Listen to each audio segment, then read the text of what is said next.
On the surface, an innocent little fox, but secretly it's a fierce nine-tailed fox. Under a woman's tender care, it unexpectedly fell in love with eating sweet potatoes. As a divine creature, abandoned to the human realm to suffer, of course it is distrustful of everyone. Only Celia took good care of it, not only feeding it 10 meals a day, but also becoming its dedicated caretaker. Just a few days ago, smuggling of mythical creatures appeared on the continent. Celia began a large-scale search operation. Just as she was about to execute her captives, a mysterious elder appeared beside her. She led Celia before the Eastern goddess. The goddess immediately came forward to inspect, discovering a nine-tailed fox cub in the cage. Typically, living for 900 years should mean adult form. But after her explanation, Celia learned this was a spiritual being born of the 1,000-year celestial fox. The woman prepared to release it, but feared it might attack the city's residents unprovoked. Along with the goddess's request, Celia could only temporarily adopt this nine-tailed fox with its tragic past. Good and evil hang in a single thought. Her decision would influence its future path. With no choice, she took the barely breathing little fox home.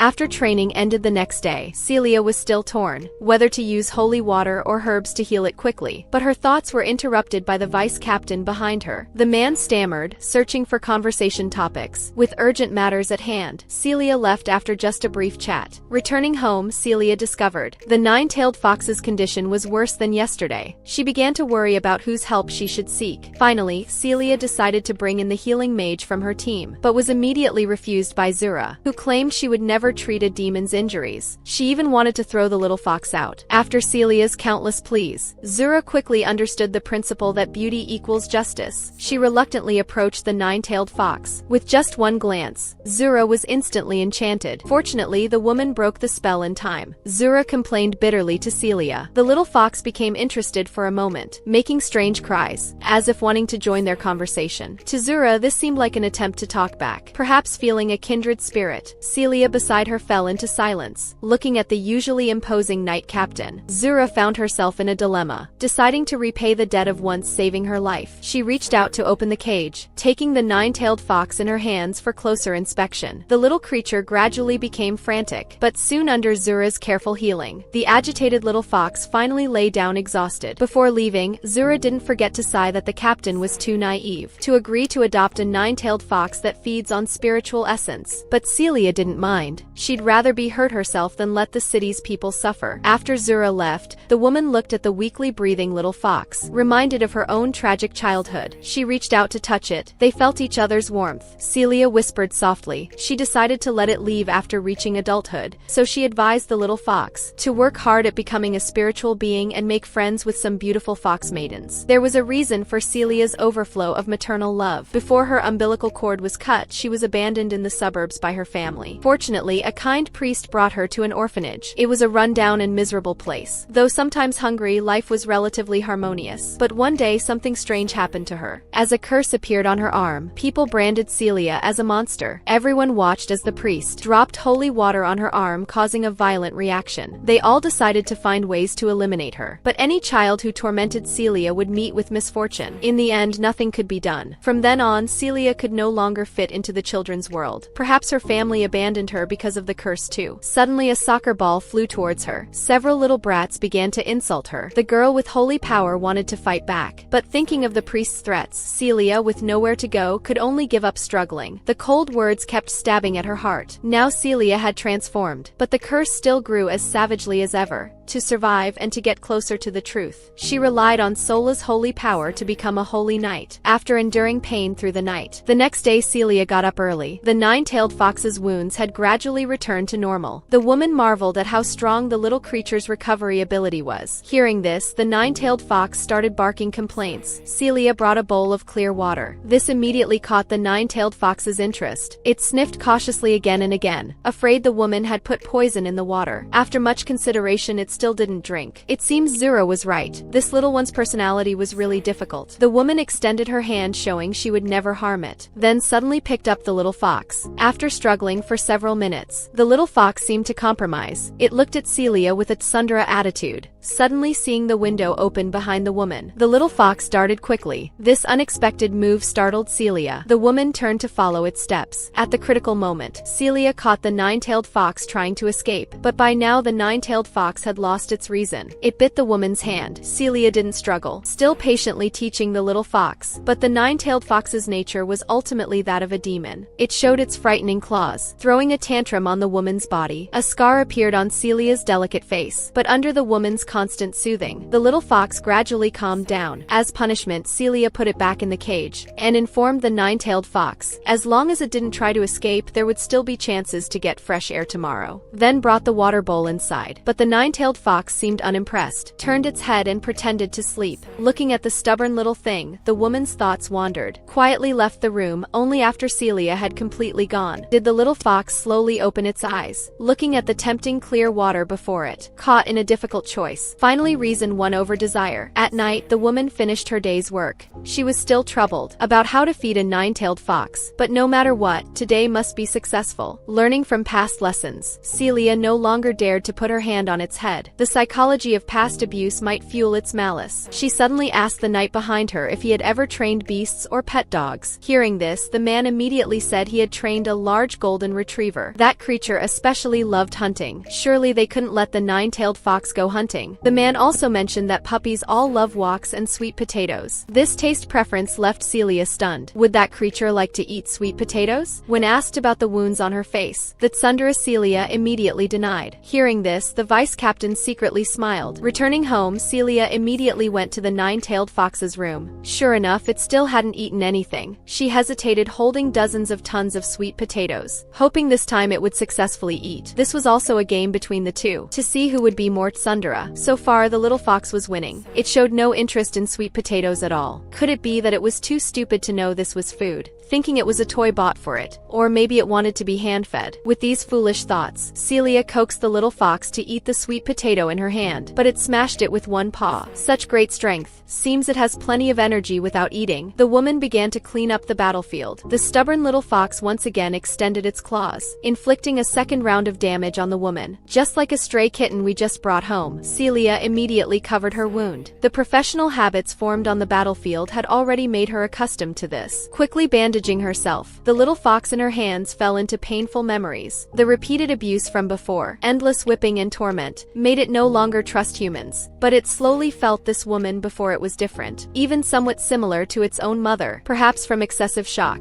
The little fox's body temperature became very low. Celia didn't blame it. She knew everything stemmed from the harm people had done to it. Understanding human nature, the little fox's eyes shed a few tears. It accepted the woman's embrace, lying freely in her warm arms, unwilling to leave even until late at night. This precious feeling mutually saved them both. Celia poured another bowl of clear water, looking at the wound on the woman's neck. The little fox finally lowered its guard, gently lapping at the water, experiencing the most relaxed day in months. After replenishing its water, it still maintained 40% of its Sundara attitude. Time passed day by day. The woman would bring different food back every day, to nourish its fur well. She decided to bring some essential raw meat next time. Today the little fox was especially quiet. Sensing something wrong, the woman immediately ran over, found it lying uncomfortably on its side. It turns out it could understand Celia's words all along. The woman's words that day had touched it. It began to regret its origins. How nice it would be if it weren't a nine-tailed fox. In its dreams, its mother appeared before its eyes, as a celestial fox of incomparable beauty, naturally attracted deadly fire. Mysterious people cruelly killed its mother, throwing it into collectors' hands, suffering long-term abuse. It escaped the shackles with its last bit of strength, running endlessly towards the distance, just running like that, until Celia's figure appeared before its eyes. It seems it was just a nightmare. The previous abnormality was just the nine-tailed fox's painful expression. Fortunately, today the woman finished work early, returned home planning to build rapport with the nine-tailed fox. Under the sunlight, Celia held it in her embrace. This familiar feeling was just like its mother. It felt the sense of security the woman brought. Beginning to enjoy the afternoon, the scene shifts to Celia in the kitchen, starting to cook sweet potatoes. With the experience of last failure, Celia sensed this time would surely succeed. Looking at the increasingly well-behaved nine-tailed fox before her, decided to give it a name. Simply the single character Lon, which was also its sole name. Hidden in its heart, a long-sealed name. Long ago its mother had predicted, telling it not to miss anyone who could call out its name. And these seemingly absurd words actually came true. The little fox's face blushed, constantly reminding itself this was just a coincidence. This also suddenly made it act Sundara on the side, though feeling the woman was just an ordinary holy knight. Now she seemed strangely compatible with itself. Celia quickly put the sweet sweet potato in Lan's mouth, not minding how sharp its teeth were. Tasting this uniquely human delicacy, the little fox's dopamine began rapidly secreting. It felt incredibly happy. Soon finished the sweet potato before it. Celia hadn't expected that a creature with golden eyes and 9 soft tails would have such an adorable side. She couldn't help but hug Lan, started kissing it non-stop. Lan's heart grew extremely shy. Even its mother hadn't been this intimate. Its little heart started pounding wildly. It seems even the most fearsome demon has a soft side. Several days later, seeing more and more wounds on the captain's face, the man began to worry. What fierce beast was she keeping at home? He insisted the captain must get proper treatment, at least get a rabies shot. Before Celia could refuse, the team members lifted the woman up. Today they were determined to take her to the healer. Arriving at Zura's residence, she gave the woman a good scolding. She had said early on that this 9-tailed fox was no good. Nevertheless, Zura still gave Celia a full body examination. Fortunately, there were no major problems. And facing Zura's accusations, Celia just gave one look. The woman was easily defeated. What an adorable girl. As it happened, she was teaching Lan manners. She invited Zura to come see her results. Hearing this, the woman was dumbfounded. Could such a terrifying creature really be trained by Celia? After bidding farewell to Zura, Celia went to the town's pet shop. This was the first time anyone had seen a holy knight come here. Couldn't help but feel puzzled. Asked if Captain had come to the wrong shop. Celia said no. She came to buy pet shampoo. After careful selection, Celia also bought a cart of pet supplies and toys. Returning home, the woman began searching for Lan. Since letting it out, it would appear in various strange places every day. The moment she opened the door, Lan was lounging casually on her bed, and its foot seemed injured. The woman immediately understood. Lan must have gotten burned trying to cross the barrier she set. Fortunately, this fellow only injured its fur. The temperamental little fox fully emerged. Though itself was already so fierce, why did this woman still maintain such a gentle manner? Since she called it Lan, every time it saw her there was an unpleasant feeling, but its heart would also pound wildly. Really made its teeth itch with frustration. Forget it, better not let her get hurt. After all, it still wanted to eat fresh sweet potatoes. At night, just as Celia gave Lan a gift, which was bitten to pieces, then Lan struck a victorious pose. Seems next time need to buy a more durable toy. But today's star wasn't this toy, but this expensive bottle of shampoo. Then looked at the bathtub beside. Lan, it's time for your bath.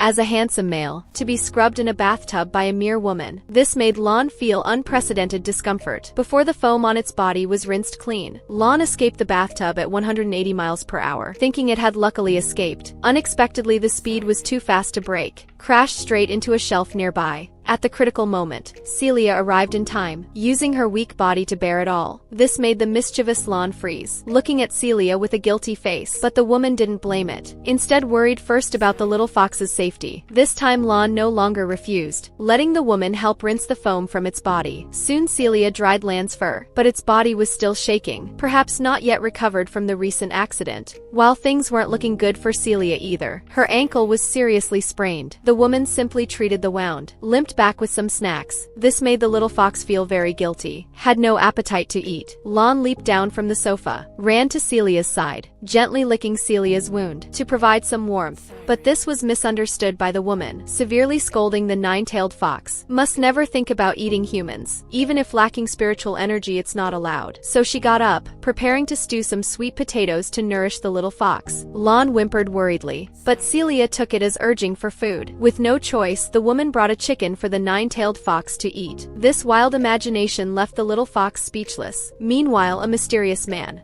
was now monitoring Celia's every move. He deeply hated Celia's existence. When learning there was now a spiritual creature by her side, the man became even more displeased, looking at the woman in the mirror who had become a holy knight. He wished he could dive through the mirror right now, but this fierce killing intent was sensed by Lan. The little fox opened its large pupils and fiercely stared at the man. In an instant, cracks appeared on the glass. The powerful aura shattered the mirror. The man was shocked by this fox cub's demon power. If it grew into a sacred form, it would be troublesome. He immediately decided to eliminate them both, fantasizing about one day burying Celia in a sunny place, bringing her a lily flower each year. Meanwhile, Celia was researching materials about 9-tailed foxes. At age 10, they could transform into children. By 20, they would become sacred beings. But Lan was already 19, still in this form. The woman couldn't help feeling suspicious. while the book also stated nine-tailed foxes were stubborn, would seek only one mate for life. Nine-tailed foxes were extremely rare. Would Lon have to live alone forever? Returning home, Celia began telling Lon to find a strong, healthy female, so it could have companionship for a very long time. Seeing Lon yawning, Celia pointed to the nine-tailed fox encyclopedia, saying this time it must listen to her. Lon licked the woman's hand, fully expressing its heart, but due to language differences, the woman who lacked a sense of romance couldn't understand Lan's intentions. Just then, urgent footsteps came from outside. It was Zura coming to check the nine-tailed fox's condition and examine why it still hadn't transformed into human form. Although Zura was very reluctant, for the captain's sake, she still accepted the assignment. Before that, Celia decided to first provide Lon a live chicken for dinner. Soon the nine-tailed fox had a full meal, but its spiritual energy hadn't changed much. At this rate, it wouldn't be able to transform into a sacred being in a year. It wanted to grow quickly, to absorb the aura emanating from Celia's curse. At this moment, Lon thought of an idea. Perhaps it could absorb Zura's spiritual essence to improve. Taking advantage of Celia's absence, Lon quickly returned to the room, looking at the delicious spiritual essence before it. It began acting coquettishly. Zura's consciousness gradually became hazy. Her body involuntarily walked forward. By now she was deep under the charm spell, babbling nonsense to Lon. Just as Zura raised her hand to touch the nine-tailed fox, Celia arrived in time, saving this crisis. Afterward, Zura felt dizzy, completely unable to remember what happened. Celia ordered Zura to leave first, closed the door, showed a completely cold expression. This was the first time seeing such an expression from the woman. Lon felt immense pressure. The woman spoke first. If it dared harm innocent people again, she would surely make a decisive break. Hearing this, the little fox quietly lowered its head, came to the woman's side, seeming to accept the woman's education. Seeing Lon start to reflect on itself, Celia quickly forgave this little creature. From that moment on, Lon never had thoughts of harming humans again. The next day, Celia finished her day's work, returned home early. This time she brought back a cat teaser toy. Although foxes belong to the canine family, their spirit was more similar to cats. After the previous criticism, Lon and Celia's relationship became stronger. The woman even added an old hen to the nine-tailed fox's meals. This was caught by the woman with great effort. Unexpectedly, this little fellow was rebellious. Not only refused to eat, but gave the old hen a big slap, causing it to fly around the room wildly, dropping feathers everywhere. Celia completely didn't understand Lan's behavior of knocking over its own food bowl. Such a picky, rebellious child. Finally gave the woman an eye roll, signaling her to apologize quickly. Otherwise it wouldn't eat. Even sweet potatoes were off limits. This situation continued for 4 days, with no choice but to find Zura for ideas. Finally, the two decided to take Lon to try the forest. This way, Celia would need to extend her barrier much further, not knowing if overusing holy power would trigger a backlash from the arm's curse. But for the little fox's physical and mental health, the woman still decided to take the risk. In the evening, Celia finished casting everything, came to wake the sleeping nine-tailed fox. Seeing its stilts under a manner, the woman began to sincerely apologize. To vent its little temper, Lon pretended to bite her hand several times, only then showing a satisfied smile. Finally, the two reconciled. This time, Lon won again. Little did it know it would soon be trained into a hunting little fox dog. Celia provided a large forest for it to play in. The nine-tailed fox reached out to test the former barrier, not knowing Celia had already extended it very far. At this time, the woman also took out a mysterious gift, a huge black bear from a foreign land. This would surely help Lon replenish some spiritual essence. After arranging everything, Celia returned indoors satisfied. Just the time it took to make a cup of coffee, she heard Lon scratching at the door with its little paws. Seems it didn't want to play today. This continued for several days. The nine-tailed fox would return very early every day. This made the woman increasingly feel something was wrong. Decided to stay outside with Lon to see what this little fellow was up to. The nine-tailed fox walked straight into the forest, but returned shortly after, perhaps to confirm if Celia was still there. Really a clingy little thing. After several days of observation, found Lon still really enjoyed playing outside, but wasn't used to staying out too long. Maybe because it had been confined most of the time, making it so uncomfortable. Celia couldn't understand why Lan's mother would so neglect her own child.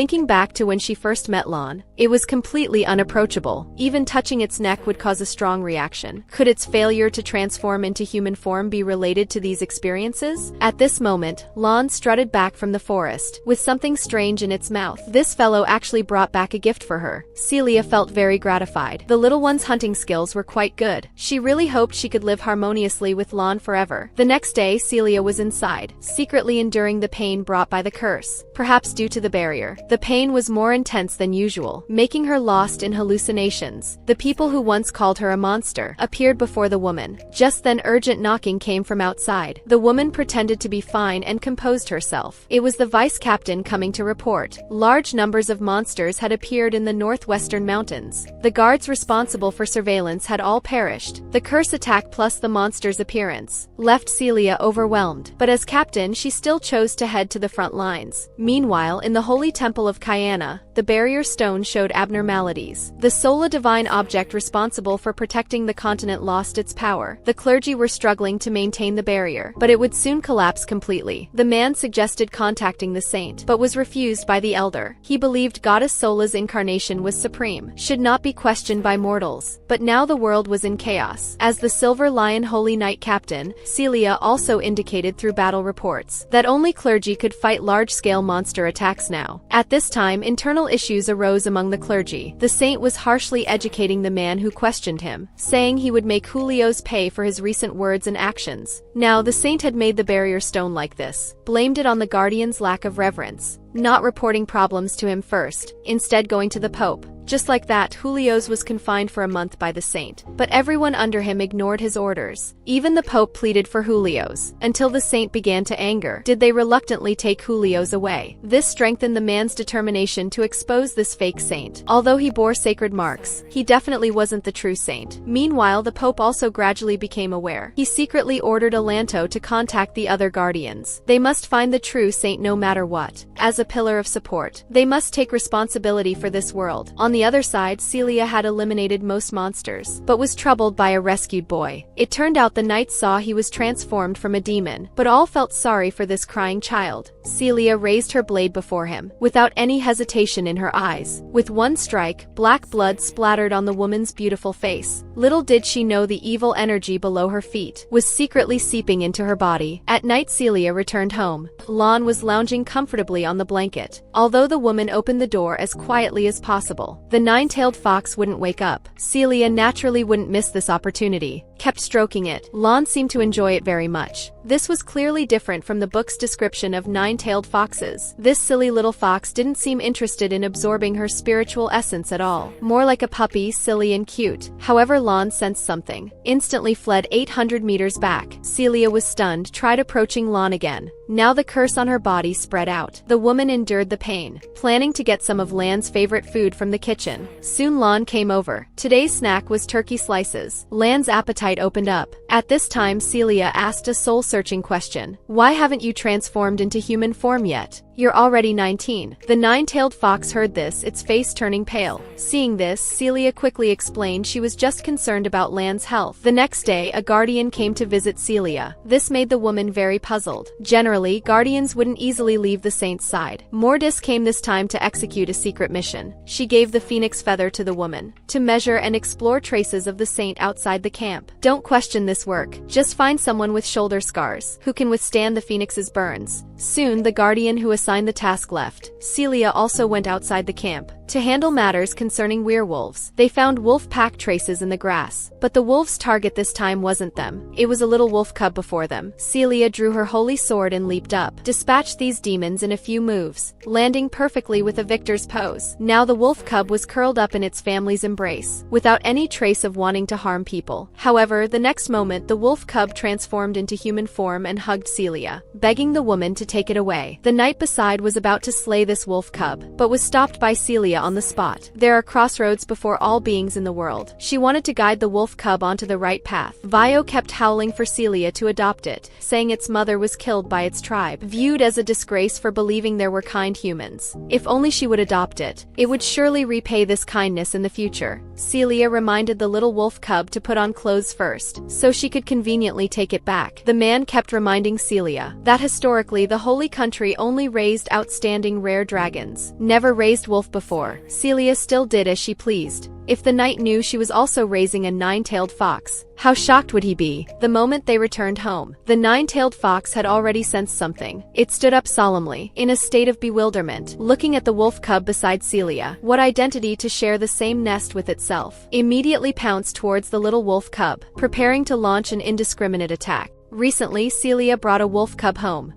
The nine-tailed fox immediately grabbed the cub's vital point and bit down without hesitation. Celia quickly stepped forward to mediate. She explained the cub's situation to Lon. As two beings sharing similar circumstances, there was no need for conflict between them. It's said that werewolves are particularly aggressive, but Vio was simply unable to control his instincts. Celia bent down and patiently taught the wolf cub, deciding to create a training plan for it. With proper learning, it could surely become an excellent werewolf. After some questioning, she learned the wolf cub was already 4 years old, right in its growth period. Werewolves transform into their sacred form at age 5. At that time, it would become stronger to protect Celia. Thus, 19-year-old Lon naturally became Vio's older brother. The next day, Celia was awakened early by their unique wake-up methods. This seemed to be the benefit of keeping pets without closing the door. At this moment, the woman's mind was racing. She wondered which step had gone wrong to lead her to such a life. But overall it was quite nice. Little Vio had completely adapted to their life together. However, this child who loved acting in petite seemed reluctant to wear clothes. This troubled Celia greatly. She ordered Lon to remember to take good care of this silly child. Lon gladly accepted. At this time, Celia sensed someone entering the barrier. She immediately went into alert mode, ordering Lon to take Vio to the forest first. Soon she discovered the visitor was Lady Guardian. This allowed her to relax slightly. But when the Guardian proposed to have a chat, the woman found herself in a dilemma, praying in her heart that Lon and Vio wouldn't come out. Perhaps due to Murphy's Law, the two conspicuous figures were now licking the windows. This left Celia both speechless and amused. The Guardian asked if there was something strange behind her. Why you get such an odd expression? Celia quickly changed the subject, reporting her work to the woman. The investigation would start with orphans. If someone possessed holy power but wasn't serving the Holy Country, either their situation was problematic, or they were unaware of their holy power. Hearing this, the Guardian made no comment, but mentioned that Holy Knights had annual work transitions, hinting that Celia would need to go to the Holy Country in 9 months. At that time, she would provide Celia with secret lodgings to continue the task of finding holy beings. After speaking, the Guardian stood up to pour some water, but suddenly felt dizzy. Celia immediately went to support her. Both ended up falling to the ground. The most unwanted scene still occurred. The two little ones had already appeared before the Guardian, wagging their tails, determined to protect their master's safety. The Guardian gestured for the woman to get up first. But the protective nine-tailed fox wasn't interested in such pleasantries. It went forward and bit the Guardian's arm, unable to shake it off no matter what. After this commotion ended, the Guardian sat calmly on the sofa, asking the woman why she would train a demon like a nine-tailed fox. Celia then told the Guardian the whole story, hoping to gain her understanding. Hearing this, the Guardian was very surprised. The woman before her could actually sense the spiritual blood within the nine-tailed fox. This wasn't a skill that ordinary holy knights possessed, considering that neither the nine-tailed fox nor the werewolf had consumed human essence. The Guardian decided to keep her secret, but reminded her that the assigned task must be completed successfully. Thereafter, Celia worked even harder to repay the organization's kindness, but her body grew weaker day by day. Even with a healer fighting alongside her, she still couldn't avoid the pain brought by the curse. Seeing that most monsters had been eliminated, Shura suggested the woman leave first, while she and her subordinates would handle the aftermath. Finally, Celia agreed to this request. Bidding farewell to the healer Shura, she mounted her warhorse and rode back alone to recover. As the harsh weather and the curse's influence grew, Celia's hallucinations became stronger. Those terrible memories surfaced again in her mind. People took out holy water and dripped it on Celia's mark. The phantom pain accompanied by lightning's enhancement finally caused the woman to collapse. At this moment, emotions were infinitely amplified. The heartbeat cessation happened in an instant. Celia struggled to crawl forward, despite fate's unfairness to her. She still hadn't given up, because now Vio and Lon were in her life. The two were crying endlessly within the barrier, unwilling to watch Celia die before their eyes. As the woman gradually lost consciousness, she desperately wished she could live without the curse, living an ordinary life. Vio looked toward his brother beside him. At this moment, Lan's body underwent a subtle transformation. His fur turned into flowing long hair. Claws changed into human limbs, passing through the barrier to reach Celia. Sensing the powerful magic, Celia slowly raised her head. Not knowing this was the nine-tailed fox's transformation. The man reminded her to rest well and say no more, then carried her all the way back within the barrier. The little werewolf couldn't believe the scene before him, timidly asking if the man was Brother Lon. Receiving the man's confirmation, Lon thoughtfully placed Celia on the bed, ordering the wolf cub to get a dry towel, while he stayed to observe the woman's symptoms. As he had expected, when checking the woman's arm, he discovered the source of Celia's daily suffering.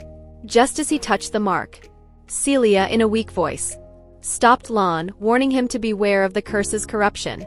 Lon felt very surprised.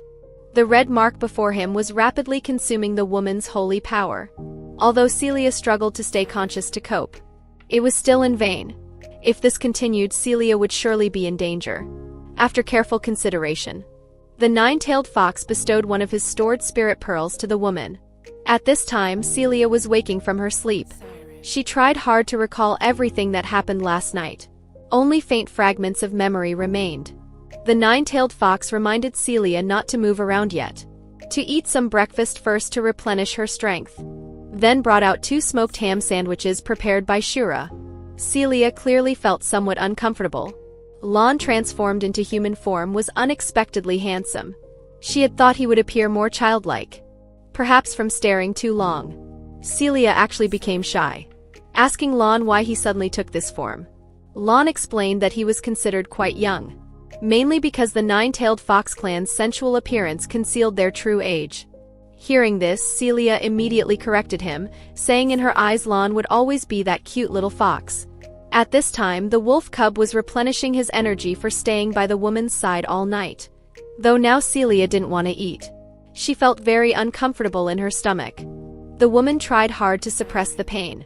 Lon went forward and gently stroked her belly, explaining everything was caused by his fox pearl. The pearl was a crystal formed from absorbing essence and demon power since childhood.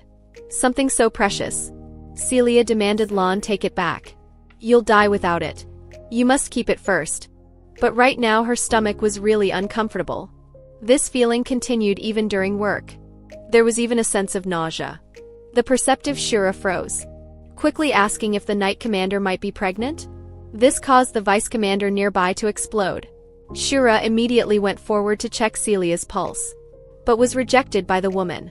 This made Shura more convinced of her thoughts. Cursing the opportunistic male fox, Celia immediately covered Shura's mouth to stop her from continuing. While glancing at the Vice Commander beside them, the man seemed to have just learned some huge gossip. His brain began frantically processing what he'd just heard. The information overload caused the man to rush out of the room like flying. Celia was completely speechless, quietly lowering her head and beginning to pray the man wouldn't spread it around. Shura acted like nothing had happened and began comforting the woman, saying pregnancy was a good thing, Sola wants to see us prosper. Only after learning that Celia had just gotten an upset stomach did Shura finally relax her vigilance. Crouching behind the woman, she began endlessly gossiping about the nine-tailed fox's human form. Celia expressed that Lon hadn't changed at all, still as cute as ever.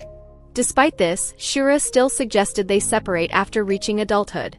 After all, the nine-tailed fox was from the eastern continent, and should return to its homeland. Although it was hard to accept right now, if they continued like this, the nine-tailed fox staying in the western continent might face danger. Hearing this, Celia was lost in thought. She didn't know what reason to argue with Shura. Seeing the woman's dejection, Shura carelessly prepared to leave. while reminding Celia to come to her for a full-body examination. On the way home, Celia was expressionless. She didn't know if her current actions were right or wrong. The confined lawn perhaps truly needed boundless freedom. But how should she bring up their separation? Just as Celia was at a loss, her foot stepped on a wooden box. Opening it, she found it was sent by the guardian. There were 2 collars inside. This made Celia feel very troubled. But she couldn't disobey superior orders. Looking at the dirty little ones before her, Celia's worries were thrown aside again. She picked up Lon, carefully observing the 9-tailed fox's condition without the spirit pearl. Then lovingly kissed these 2 silly ones, and took them to the bathroom for a thorough cleaning. Even if separation was destined in the future, it wouldn't affect Celia's love for them at all. Not long after, Mordis returned to the Holy City. The first thing she did was visit the girl who was also a guardian. She seriously asked the girl if she had ever seen a holy knight who could sense spiritual beings. Hearing this, the girl showed a contemptuous expression. She believed only guardians like herself, who were given special powers by Sola, could sense them. For ordinary holy knights, it was too much of a stretch. She quickly realized Mordis came this time, probably to tell her such a person existed. As she expected, Mordis told the girl everything that happened at Celia's home. This terrified Lebanais. She hurriedly asked Mordis if she had noticed any marks on Celia's shoulders. Mordis wasn't sure about this, but the secret mission of finding holy beings was also assigned to this woman. When giving her the phoenix feather at that time, she hadn't said much. If she had a mark, there was no need to hide it. Hearing this, the girl couldn't wait. Quickly bidding farewell to Mordis and preparing to head to Celia's territory. Little did they know that the Holy One happened to be in the corridor. The 2 immediately found themselves in an awkward situation, hurriedly bowing to the Holy One. The man felt very puzzled in his heart. Guardians' meeting was forbidden. Yet these 2 dared to make such a commotion in the room. Perhaps they didn't take him, the Holy One, seriously. At this time, the arrogant Lebanais beside Mordis took all the responsibility. This made the Holy One very displeased. He picked up a nearby staff and struck her face, completely lacking the proper demeanor of a Holy One, showing an ugly expression while berating the 2. Mocking Lebanais, the shield guardian. Receiving such punishment was merely brushing it off. Therefore, he thought of a malicious idea. To punish the arrogant girl, ordering Lebanais to join the Holy Knights on the battlefield. Furthermore, not providing them with armor, making Lebanais stand at the front to resist the enemy's attacks. This was undoubtedly a death sentence. Yet Lebanais still firmly accepted. At this time, the Holy One's sick heart gained great satisfaction.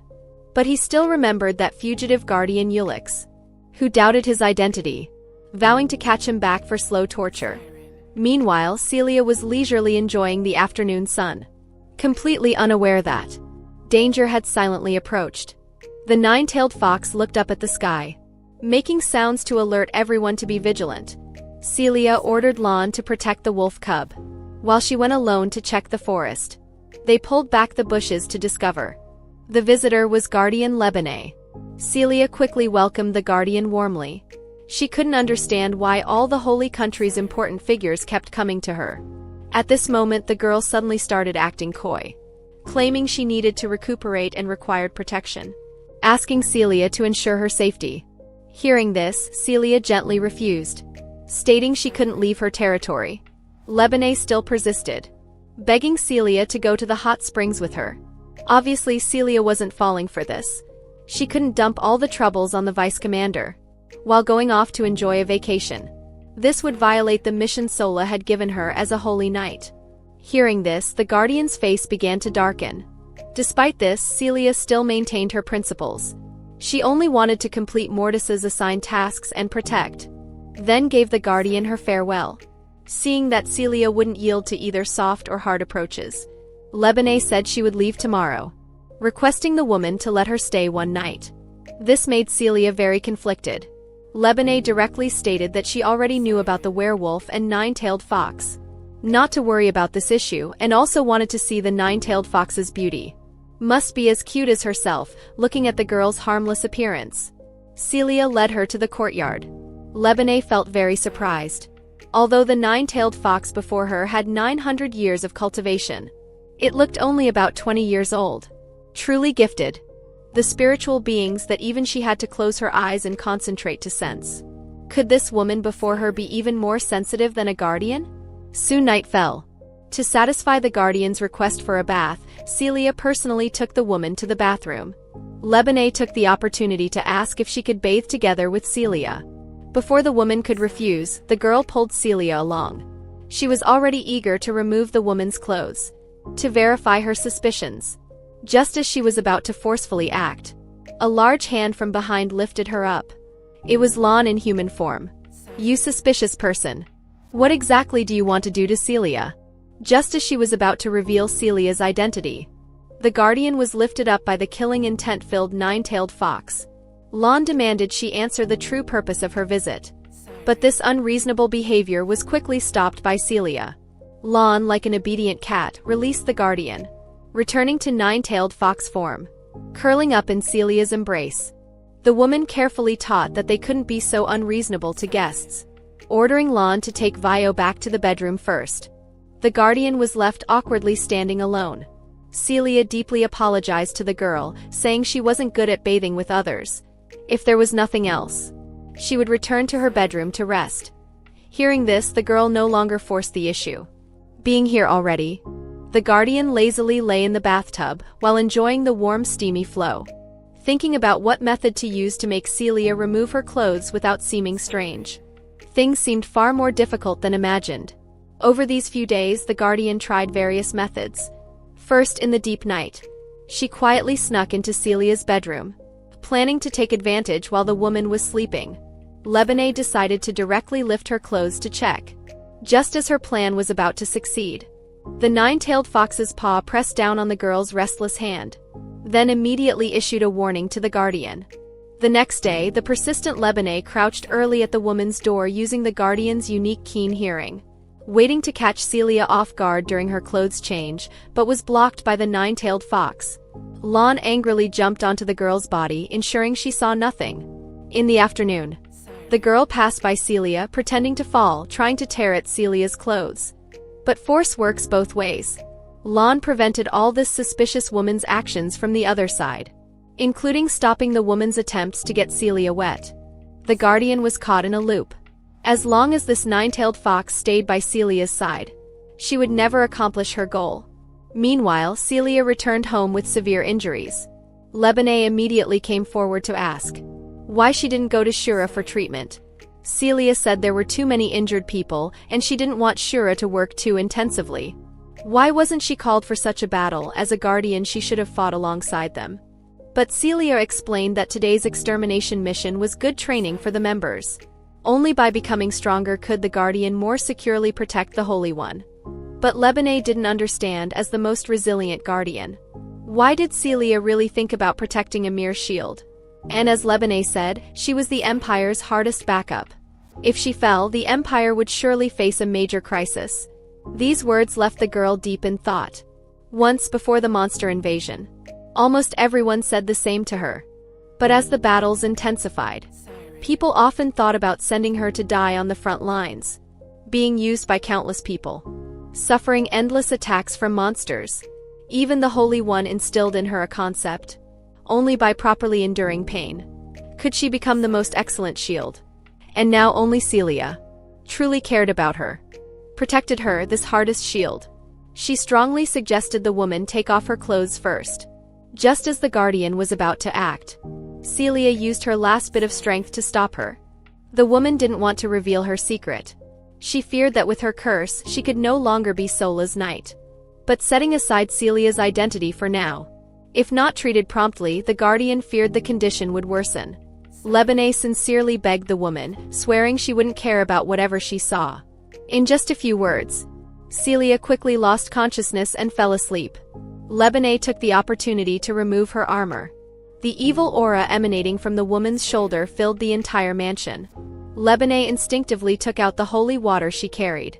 Under magical enhancement, dropped it on Celia's shoulder.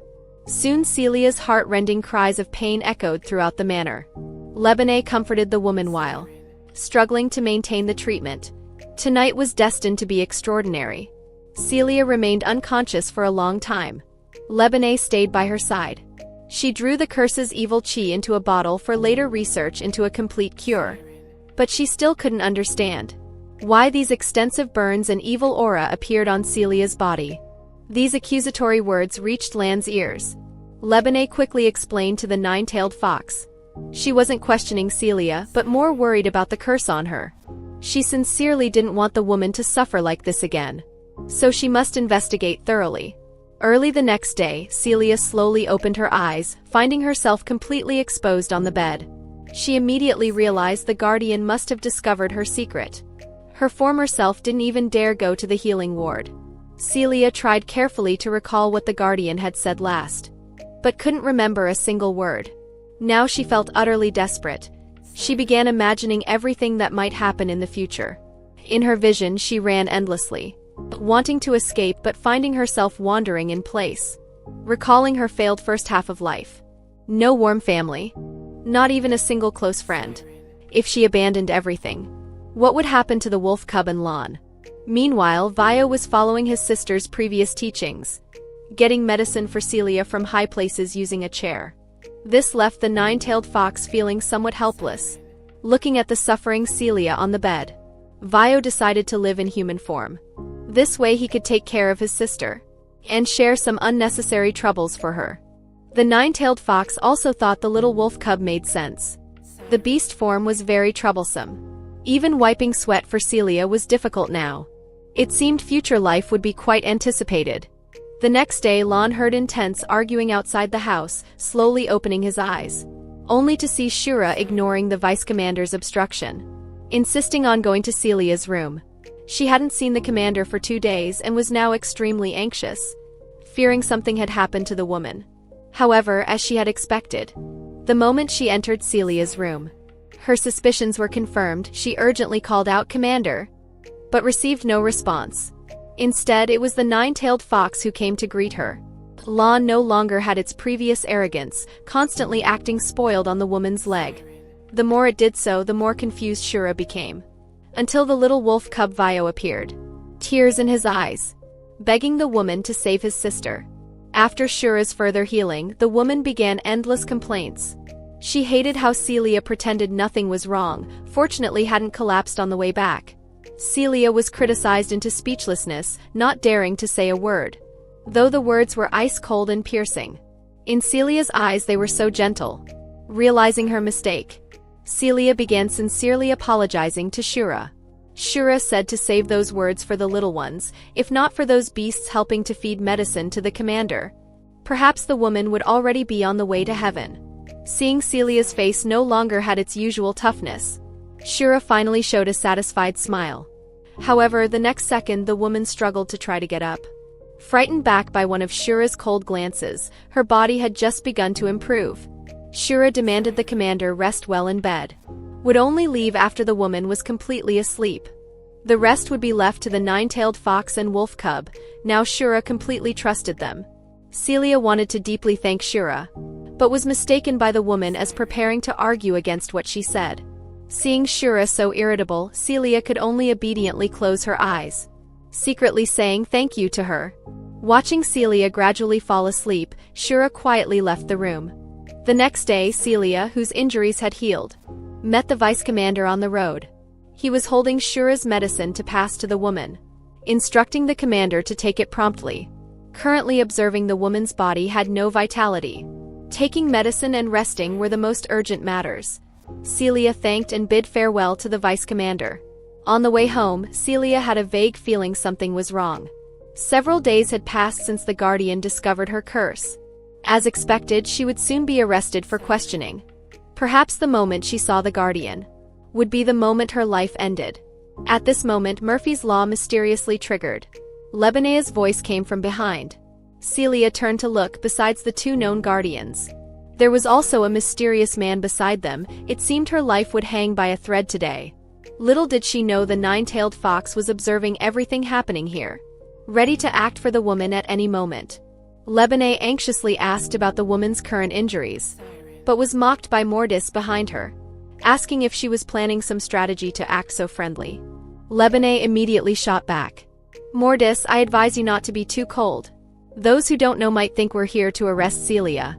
Hearing this, Celia finally relaxed slightly, but facing the new guardian. The woman still maintained extreme vigilance. However, Lebanet pulled Celia, indicating not to worry, saying to take the carriage back first to talk. It seemed Lebanet truly liked Celia. "What do you think, Hilosai?" The taciturn man didn't speak.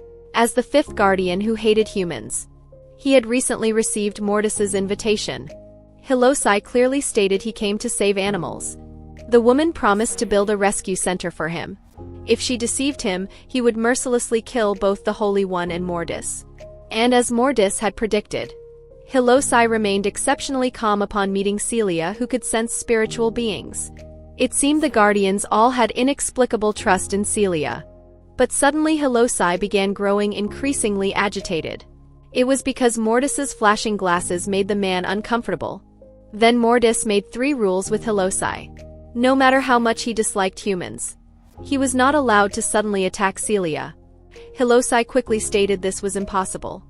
His first impression of Celia was very satisfying. Then, facing the stranger's arrival, the 9-tailed fox showed what it thought was a fierce look, but was laughed at by Hilosai, who immediately went forward to pick up the little one. The two quickly became playful. Just as rumors said, Guardian Hilosai truly loved animals very much. Soon Mortis entered the main topic of this visit. Currently the position of Holy Country Knights Commander was vacant, and traditionally the Holy One's direct Knights Commander had always been held by the first Guardian. Julius's whereabouts were currently unknown. According to Hilosai, the Holy One's behavior was like a dog's, which led to Julius leaving him.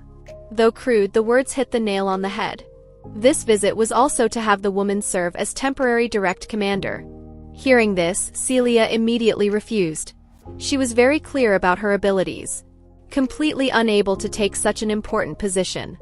But just looking at the golem incident on the Holy Country's border a year ago, as well as the recent werewolf attack incident and crusade battle records, Celia staying here was really a waste of talent. Moreover, it was just a temporary commander position. Even if the knights had order, without a leader they would be scattered sand. Celia didn't understand why they would choose her. Because you possess amazing talent, able to sense spiritual beings from demons' aura. Also, as a reward, we will arrange a small villa in the city for the 9-tailed fox and wolf cub. Additionally, Hilosai will personally help Lon increase combat power, guide them to grow healthily. Faced with this 3 birds 1 stone proposal, Celia agreed after much thought. This made Lebanet extremely excited, finally able to stay with Celia every day. The news that Celia would leave the garrison division to become the Holy Country Knights Commander quickly spread throughout the streets.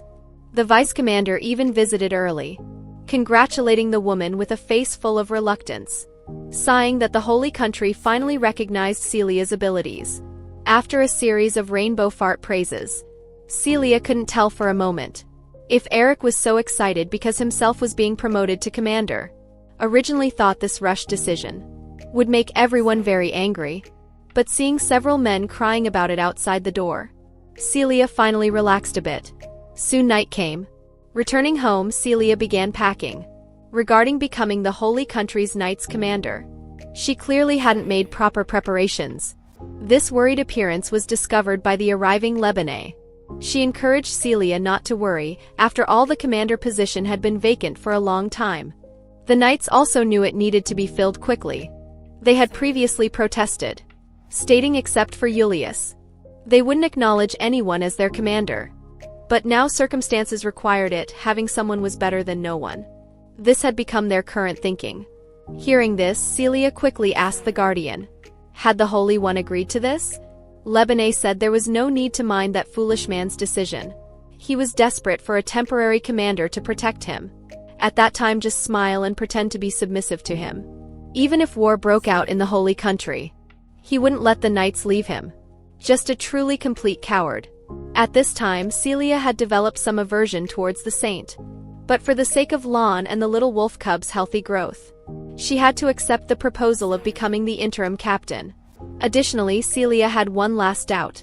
That was why Lebonii, upon seeing the curse on her shoulder, still treated her so well. But Lebonii didn't consider it a curse. Although she sensed evil energy from it, it wasn't entirely a curse. Hearing this, Celia fell into painful memories of her past. Back in the orphanage, whenever someone provoked her, they would inevitably meet with misfortune. Their eyes were filled with hatred and fear. This left Celia unable to find peace for a long time. She confessed her past to Labonii, even fearing that the Holy Knights would be affected by association, such as falling from horses or contracting incurable diseases. But Labonii paid no mind to these concerns. At this moment she was quite certain. Only the priests who spread rumors about Celia's curse mark and strongly demanded her death sentence would fear being harmed. Just then, there was sudden commotion from inside the house. It seemed the wolf cub and Lon were causing trouble again. Celia hurried to check on them. Only after the woman had completely left did Heluoxy finally jump down from the tree. Through their recent conversation, it could now be preliminarily confirmed that the so-called curse on Celia's shoulder was a scar that no holy magic could heal, and people around would suffer strange accidents, which mirrored the holy marks and divine punishment possessed by the saint. But if the predictions were true, why hadn't the false saint received divine punishment? He had clearly usurped the true saint's position.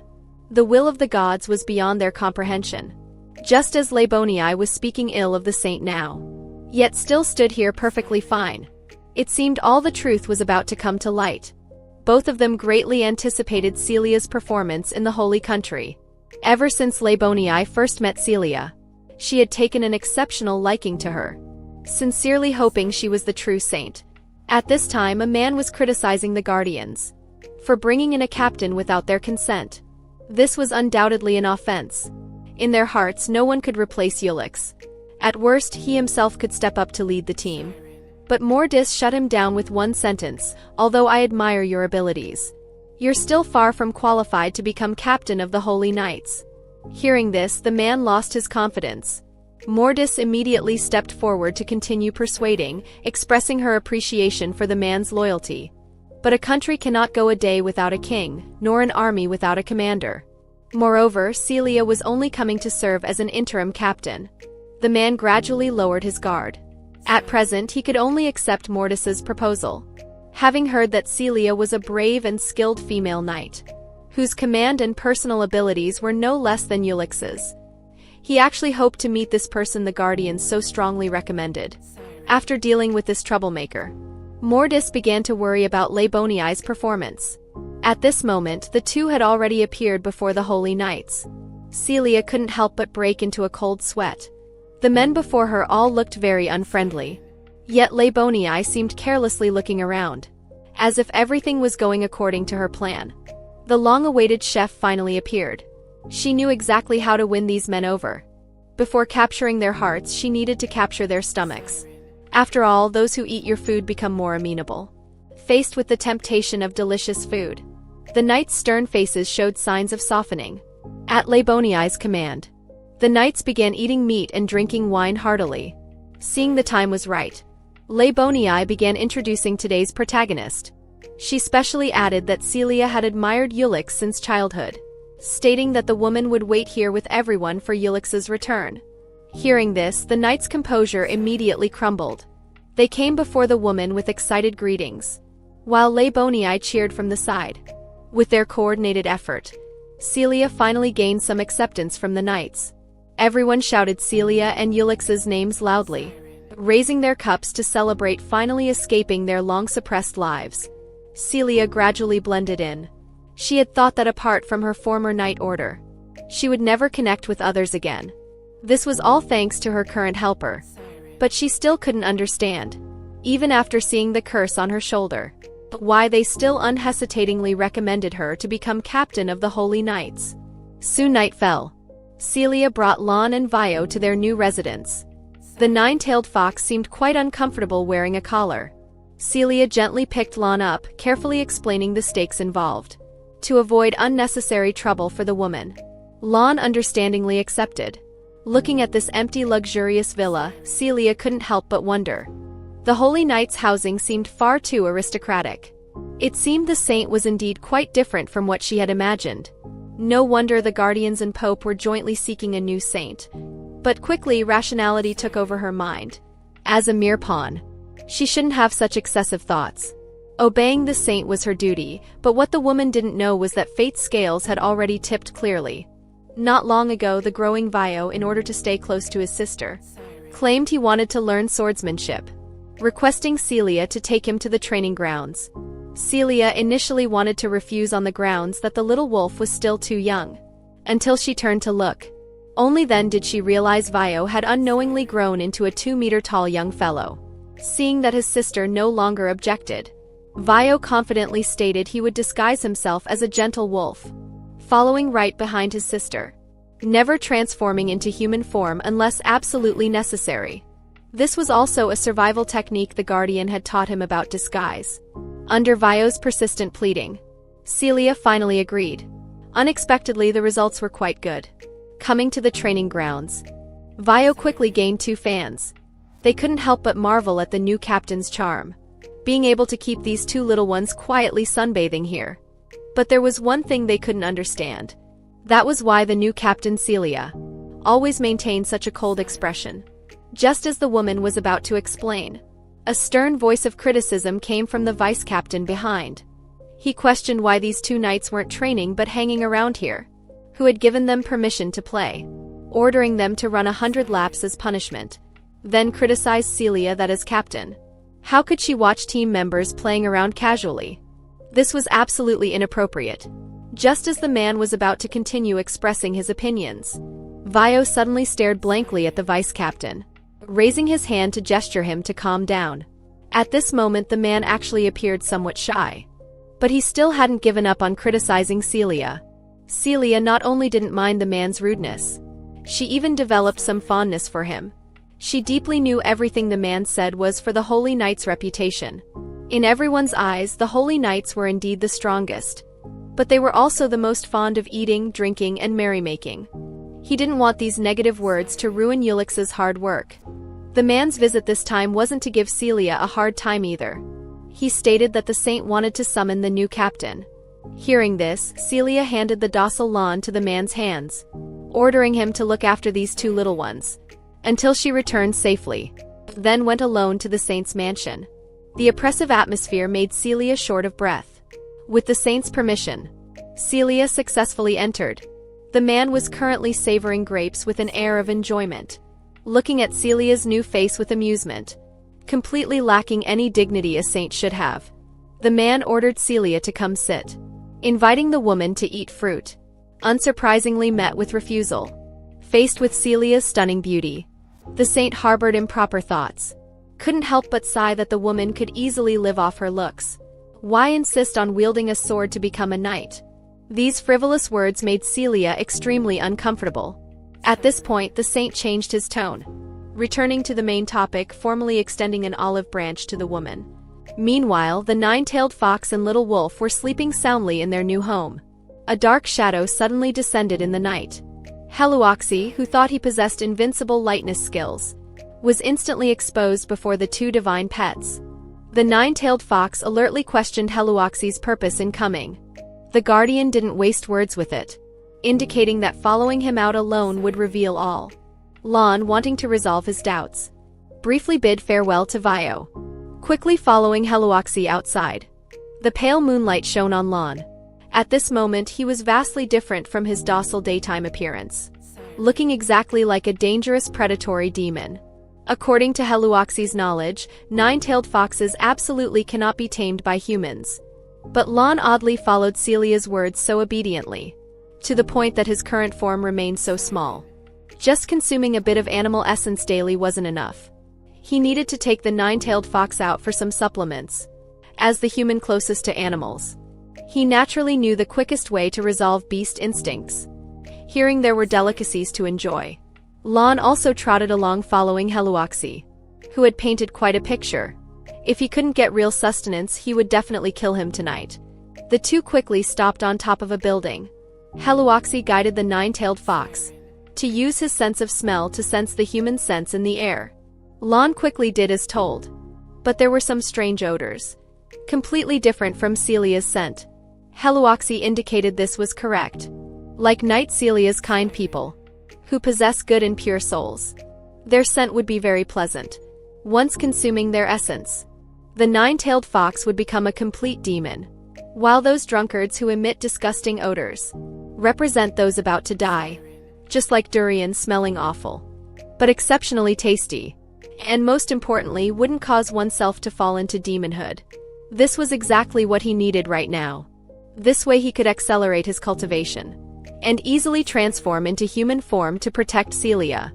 It seemed Lon was more satisfied with the meal than imagined, still continuously savoring the recent delicacy. Faced with such a handsome man, the guardian almost had his soul captivated, as expected of a species that could bewitch people's hearts. Heluoxy struggled to keep himself clear-headed. The two also reached a consensus here. The man would regularly provide essence for the nine-tailed fox, in exchange for Sir Celia's absolute safety. For the nine-tailed fox, this was a profitable deal. He had already placed Celia as the first priority in his life. Every night the woman would dream of a man resembling the nine-tailed fox. This time he reached out with his slender fingers, preparing to touch without restraint. Celia was startled awake in a cold sweat, forcefully pulling herself back to reality. She immediately turned to look for the nine-tailed fox, but only saw the little wolf Vio. She began feeling ashamed of having such thoughts. Little did she know this wasn't a dream at all. Lon just appeared so casually before the woman, even personally made breakfast for Celia, a double beef burger. Just then the keen nine-tailed fox sensed a huge energy was coming towards them from outside. Lon told Celia to stay put while he went to verify his suspicions. Before the other party could knock, the nine-tailed fox forcefully opened the door. The visitor was Guardian Labonii. Different from usual, she wore a gentle and elegant dress, but her tone remained as strong as ever, ordering the man not to waste her time with Sir Celia. While the two were bickering, Celia had already come down hearing the commotion. Some were happy, some were worried. The nine-tailed fox quickly asked if she had finished the breakfast he made. If full, she should go rest. Labonii saw this and rushed inside with her fruits. Celia stood frozen in place. Had she done something wrong? Why would Guardian Labonii suddenly appear here? The nine-tailed fox was very clear about her little thoughts, bluntly stating Labonii might be jealous. But Celia thought Labonii might be here to monitor her. After all, the scar on her shoulder could harm others at any time. Then everyone began tasting the fruits the guardian brought. The nine-tailed fox picked up a strawberry, gently feeding it to his master Celia. This made Labonii roll her eyes in anger, looking at the man's arrogant and provocative gaze. Labonii had already killed him 10 times in her heart. But the show was just beginning. The man suddenly reverted to his nine-tailed fox form, falling heavily into Celia's arms. It seemed yesterday's consumed essence wasn't enough to maintain his human form. Labonii laughed with schadenfreude. The interferer had finally disappeared. The two began discussing holy country work matters. Celia never mentioned the possibility of the saint's authenticity, instead boasting to the guardian about her recent military achievements. This made Labonii frown, indicating to Celia to never fear the saint. If she encountered danger, just mention Heluoxy's name. He was the only one who could defeat the saint, having gained some confidence. The next day, Celia went to the holy temple. The saint was currently enjoying a glass of 82 Lafite, listening to the woman's speech with interest. In the gloomy forest, she discovered large amounts of chaos force, requesting the man to send out the holy knights to investigate. Little did they know danger was approaching. But this also meant the saint would lose protection. The man, feeling insecure, ignored Celia's thoughts. This concerned a battle of dignity. Now the whole city knew the holy knights were leaderless, becoming a group of prodigal sons, only indulging in fine food and excessive drinking daily. And the holy knights were the saint's face, coming here to become interim captain. She must maintain the holy knights and the saints' lives. Looking at the serious-faced Celia, the false saint also showed some movement, for the first time feeling the sensation of being protected. But doubts hadn't completely dispersed. The woman seized the opportunity to take the wine, claiming she just wanted to survive, become a powerful holy knight, to fulfill her duty of protecting the saint. And this time Heluoxy the guardian would also join the battle. Regarding Heluoxy, the false saint had some fear. After some contemplation, the man found himself an excuse, going along with agreeing to Celia's request for the knights to march. Learning this news, Vice Captain Dellen was extremely excited. He never imagined the Holy Knights would one day leave the Saints' control, even if just for a second. He suspected the woman before him and the false saint were plotting some conspiracy. After all, even the legendary former Captain Ulix couldn't achieve this. Celia casually stated there was no need to worry too much. She absolutely wasn't under the false saint's control. The most important thing now was to train the troops, ready to face unknown battles at any time. After the man left, Celia finally breathed a sigh of relief. She completely understood Vice Captain Dellen's suspicious mood, which is why she needed to win this battle perfectly, to consolidate her position as interim captain, and rid the Holy Knights of their bad reputation. Now she had close relationships with the Guardians. As for the scar on her body, except for Labonii, she couldn't be certain how other Guardians would think. Celia wanted to prove to them, even carrying a curse, she was not an existence that harmed others. Moreover, now she had the little wolf and nine-tailed fox. She had to work harder to survive. These strong emotions caused the curse on her arm to stir faintly, tears flowing unbidden. I must be strong, immediately transforming back to human form. Convenient for taking care of his sister who had lost her balance while walking. But Celia didn't want to worry them, forcing herself to leave alone. Little did she know all this was observed clearly by the man. It seemed it was time for him to make his move. The knights were now somewhat overconfident. The vice captain, afraid of losing face before Celia, desperately explained that the knights were just too long without battle, so their behavior was a bit exaggerated. Fortunately, Celia understood this point very well. She even prepared a celebration party for them. The vice captain, having removed his armor, was also a wandering hero. After a few drinks, he began pouring out his heart to Celia. He sincerely thanked the woman for allowing them to take up weapons and fight again, rather than staying by the false saint's side daily doing nothing, slowly extinguishing their will to live. These men, who appeared to be drunkards, were once knights possessing excellent holy power. Getting to where they are today wasn't easy. They would definitely seize this opportunity to restore the Holy Knight's mighty presence. Meanwhile, the false saint met a mysterious silver-haired man late at night.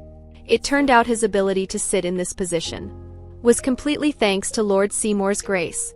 He ordered the man that no matter how disgusting, he must forge ahead, remain here as the saint, and use this identity in front of the many guardians to kill Celia. Before that, he needed to thoroughly investigate why she would endure such great pain to stay alive. Additionally, Seymour had dispatched an assistant to him to deal with that suspicious fox by Celia's side. It wouldn't work without help. On the other side, the nine-tailed fox and little wolf were anxiously waiting for sister to return home. The naive Vio had never drunk alcohol. He didn't understand why Celia would go drink this thing, when she had strongly opposed him drinking before. If it was a bad thing, why would sister go drink it? This sutra-like chanting earned him a good beating from the nine-tailed fox. This made the little wolf even more confused. He completely couldn't understand the situation. The nine-tailed fox helplessly explained to him whether alcohol was good or bad depended on the situation. But when humans drink alcohol, they inevitably become foolish, would let down all guards because of it, even become completely defenseless. Just like how Vio, after becoming a werewolf, found it hard to control his instincts, but could strongly feel the sensation of freedom. Until late night when Celia returned home, playing with the nine-tailed fox while drunk. To maintain an image before the children, Celia decided to take a bath to sober up. But her nosebleed wouldn't stop. Her consciousness also continuously scattered. It was not a good omen. Sure enough, the mark on her shoulder was spreading. This had never happened before.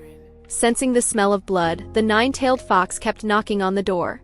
To avoid worrying the two, Celia claimed she would finish bathing soon. The little wolf guessed the blood smell might be because sister's period had come.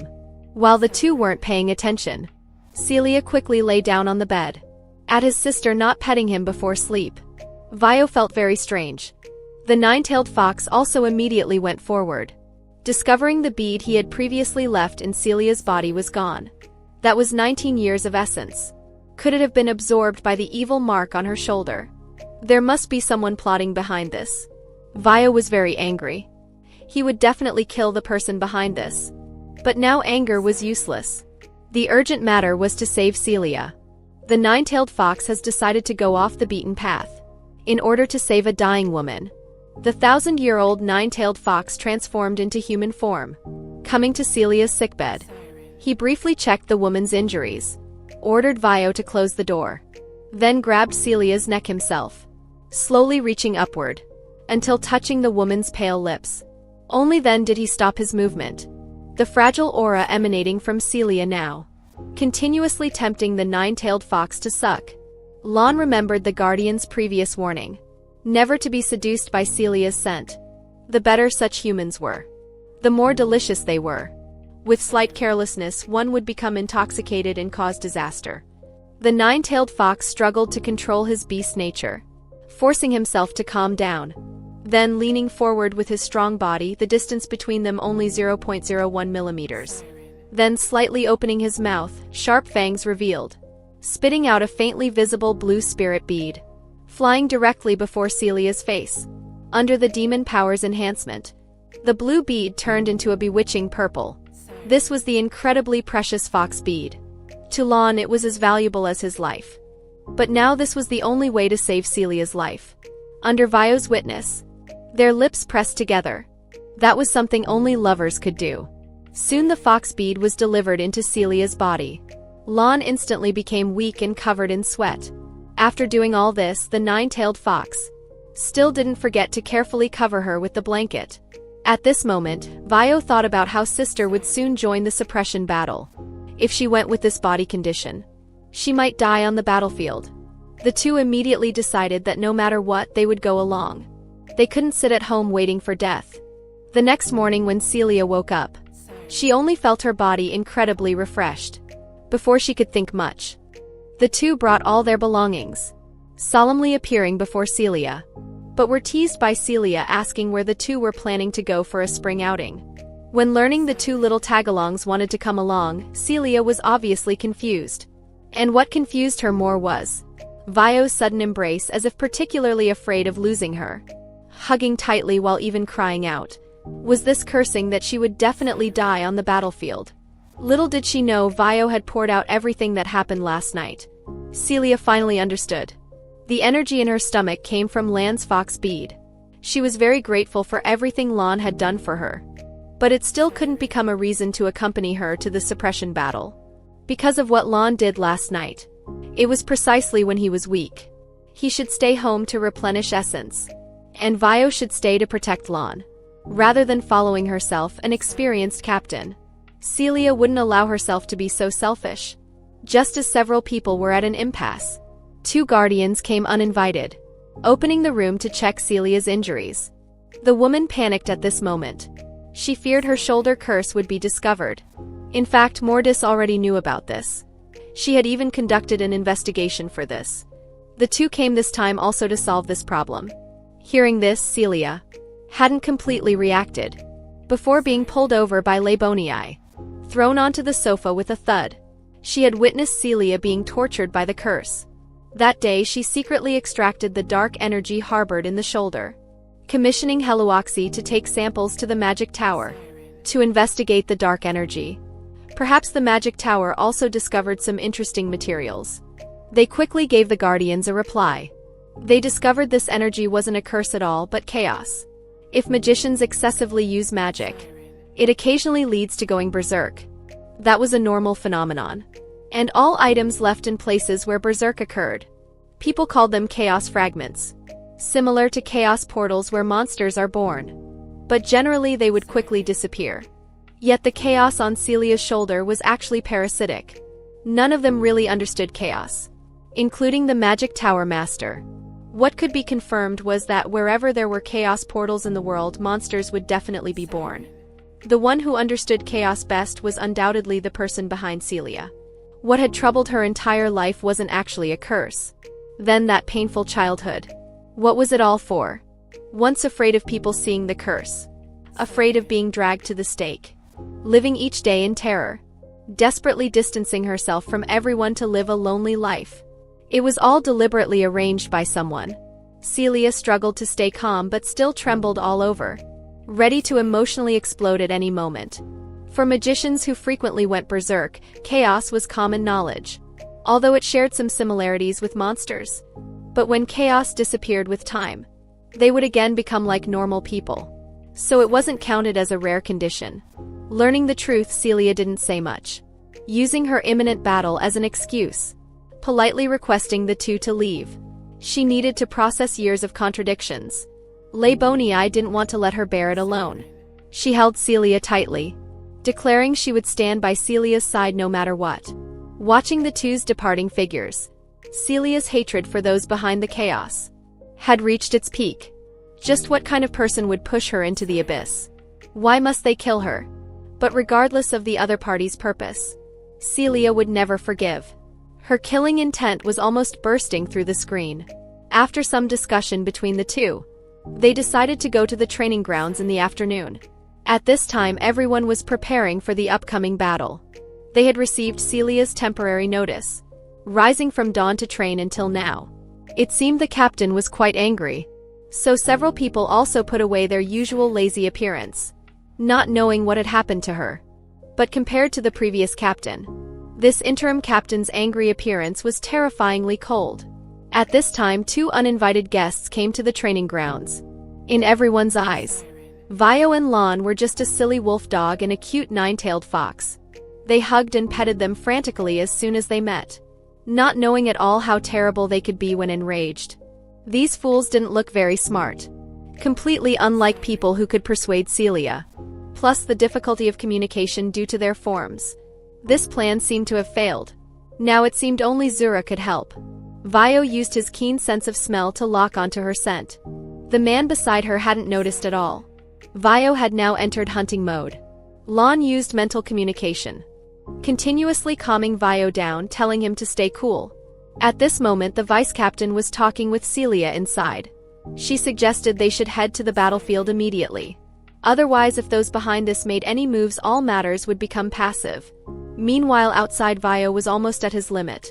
He sensed Zura was nearby.